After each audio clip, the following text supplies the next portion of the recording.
Rápido mi marido se pegó acá en la puerta porque quiso salir rápido, yo me pegó en el pie, se ha caído la casa atrás de nosotros saliendo.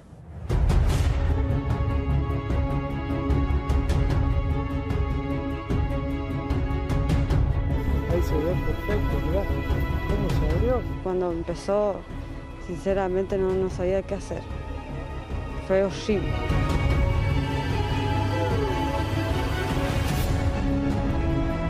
Alcanzamos a abrir la puerta que la teníamos ya con el seguro.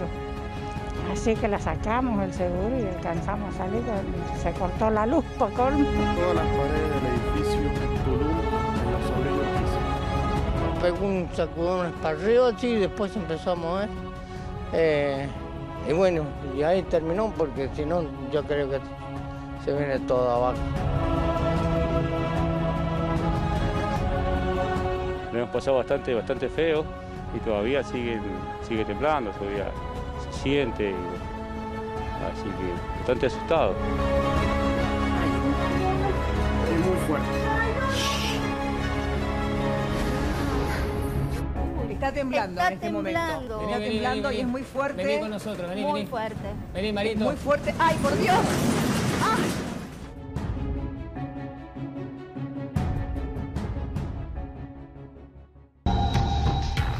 Imágenes desesperantes, de mucha angustia, de miedo también, y que son cuestión de minutos, pero que parece una eternidad lo que dura el sismo.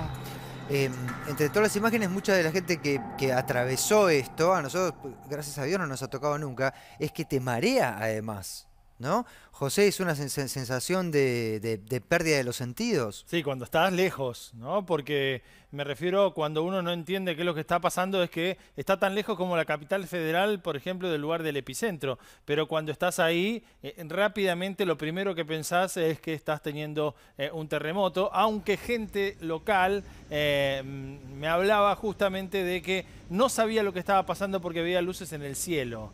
Ustedes dirán, ¿qué tiene que ver las luces en el cielo? Bueno, en muchos casos son transformadores que estallan, la parte de la corriente eléctrica que juega un papel importante, y esos estallidos emiten luces verdes, azuladas. Pero en algunos casos, y en el gran terremoto de Chile, de hace cerca de 10 años, ¿se acuerdan?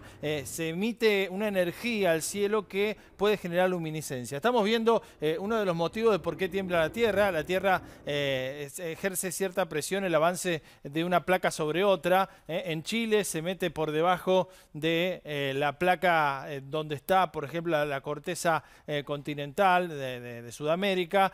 Una placa se mete por debajo, una más pesada. Ese fenómeno se lo conoce como subducción. Es decir, una placa se mete debajo de la otra y se incrusta en la Tierra. Y en algunos lugares ese gran movimiento genera fallas, como estamos viendo, longitudinales. Eso ¿Qué quedó sucede? casi grabado en la imagen de la Ruta 40, ¿la viste? Con la grieta en el medio casi perfecta. Sí, y en muchos casos los movimientos generan ese tipo de fracturas, sobre todo cuando el suelo es más rígido. Pero acá estamos viendo... Ahí está la ruta, perdón, José. La grieta que inclusive son de varios metros de profundidad. Decía la gente que grababa este video, entre 2 y 3 metros. Ahora, ¿por qué tiembla tan fuerte? Bueno, porque la fricción que se da entre las placas no es constante, gradual, resbaladiza. No, por el contrario, se traban las placas y una sigue empujando sin que haya movimiento. Se acumula energía y de la misma manera que uno logra mover por ejemplo, no sé, un ropero que hace fuerza, no lo puede mover, y cuando entra a mover,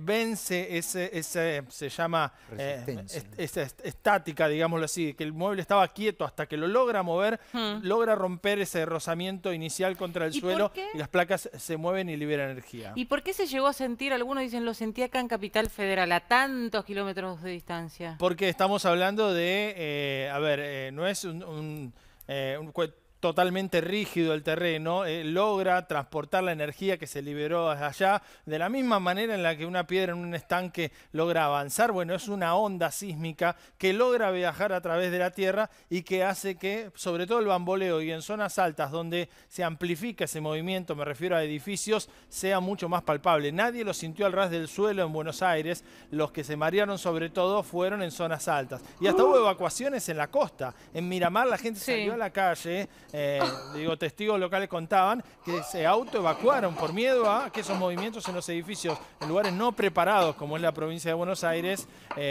terminen mal. Bueno, afortunadamente lo mejor que podemos decir es que este terremoto se dio en uno de los lugares más preparados que tiene la Argentina, como es la provincia de San Juan, pero no todas las casas estaban preparadas, algunas de adobe lamentablemente se dieron y se derrumbaron.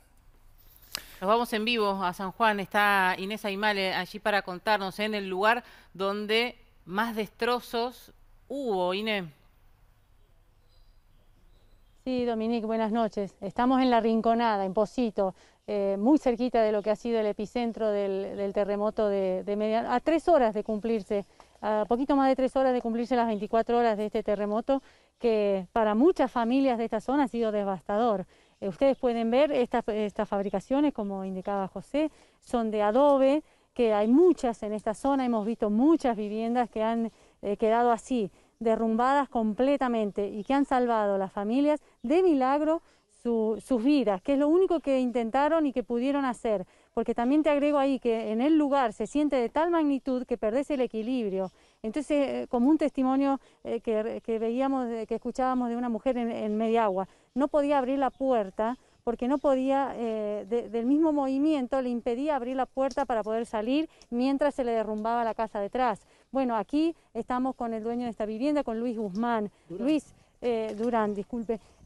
Buenas noches. Dígame cómo fue y cómo están ustedes. Muy buenas noches. Y bueno, un decir bien, gracias a Dios, porque toda mi familia bien y como le explicaba, ahí dormía mi suegra y bueno, se nos cerró la puerta también y con mi cuñado tratamos de abrirle, no pudimos, tuvimos que pegarle una patada para que se abra y cuando entramos ella estaba sentada en la cama, gracias a Dios no le cayó un palo que cayó ahí, que es arriba del guardarropa y bueno, cuando entramos, gracias a Dios estaba bien ella, así que bueno, con mi cuñado la sacamos en los brazos y bueno, y nosotros pensamos lo peor, pero gracias a Dios y mi hija de la pieza de ella salió con la bebé y que ella sale y se cae la casa y bueno, igual que nosotros también.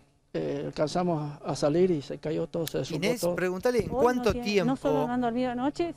Inés, perdón, pregúntale en cuánto tiempo la casa se desmoronó por completo casi, que es lo que estamos viendo. ¿Eso que fueron segundos? Entre minutos? que ustedes sienten entre que ustedes sienten el primer cimbronazo a las 11:46 de anoche y se cae la casa. ¿Cuánto tiempo pasó? Y no sé, segundos, porque nosotros salimos y ahí nomás se derrumbó todo, la verdad que tuvimos un Dios aparte, como digo siempre, y bueno, y ahí están las consecuencias, mire, usted puede ver, no nos quedó nada acá hay dos que nos quedan, o sea, cosas acá abajo para sacar una mesa de juego. ¿Han quedado aplastadas? Sí, han quedado aplastadas, o sea que ya no moduladas. Ustedes alcanzan a salir de las viviendas y se caían. Sí, se cayó, sí. Y yo salgo y es como que para mí se me partía la tierra y la verdad que fue muy fuerte esto, muy fuerte. La verdad que nunca la pasé en el 77, pero hoy la verdad que fue tremendo y bueno, nosotros como les decía, que si hasta ahora no nos han dado una solución y como les decía, parece que vamos otra vez no a dormir porque anoche no dormimos con toda mi familia, hoy menos, y nadie vino a darles una mano por lo menos para decir, bueno, acá tienen nylon o una carpa, quédense acá por esta noche. Tenemos mis nietitos y mi hija, todo, qué sé yo, mi esposa, todo, pero mire, no, se ve que vamos a pasar una noche igual que anoche, sin dormir, porque la verdad hasta hoy no dormimos nadie de mi familia. Sí, te escucho. No, trasladale. El gobierno de San Juan dijo que va a colaborar, obviamente, con la reconstrucción de todas estas casas. Preguntale de qué año es esa casa. Luis, usted, bueno, se está hablando de que el gobierno va a hacer una asistencia para construir viviendas y demás. Obviamente eso no va a ser en los próximos días, pero bueno, se va a ir conociendo. ¿Cuándo construyó usted esta vivienda donde estaba usted y toda su familia? Sí, bueno, esto lo construyó el papá de mi suegra, porque esto acá son lotes y ella, lo hizo el papá de mi suegra, así. No sé, ¿qué cuántos años?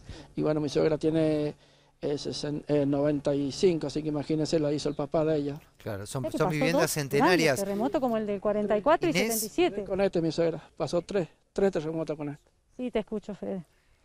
¿Nos mostrás un poco cómo está el resto de las casas de la zona? A ver si movés un poco la cámara, pues son todas casas, supongo también, que de adobe y casas centenarias.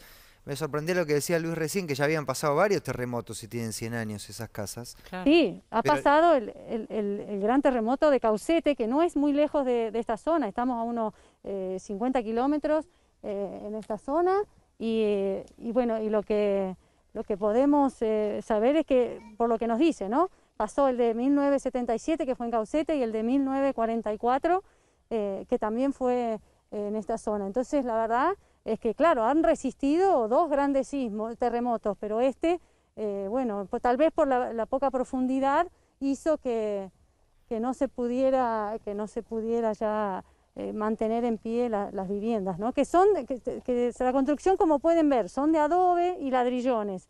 No es antisísmica, como hablaban ustedes al comienzo, donde bueno, ahora las más modernas, tanto en Mendoza como en San Juan, con toda esta cultura sísmica, las viviendas son, ¿no? Con toda una construcción antisísmica. Estas no, pero bueno, han podido soportar dos grandes terremotos, y aquí, bueno, ya como vemos, acá les mostramos otra de las viviendas que estuvimos más temprano, aquí con Pedro, que están tratando, porque aquí no hay servicios, ¿no? No hay luz, no hay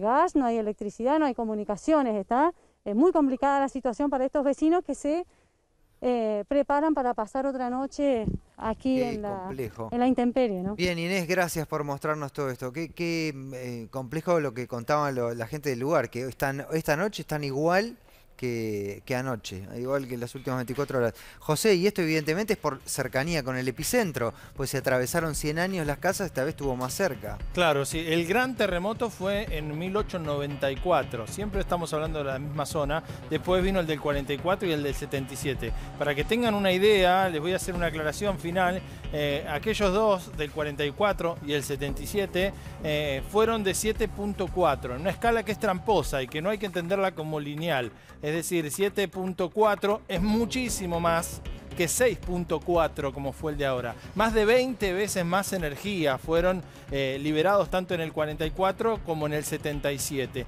Por ese motivo, además de la adaptación, que es un papel importantísimo para disminuir las víctimas y los daños de las construcciones sismo resistentes. Así que decíamos, afortunadamente ha evolucionado las provincias de Mendoza, de San Juan, del noroeste argentino, y por ese motivo un terremoto de 6.4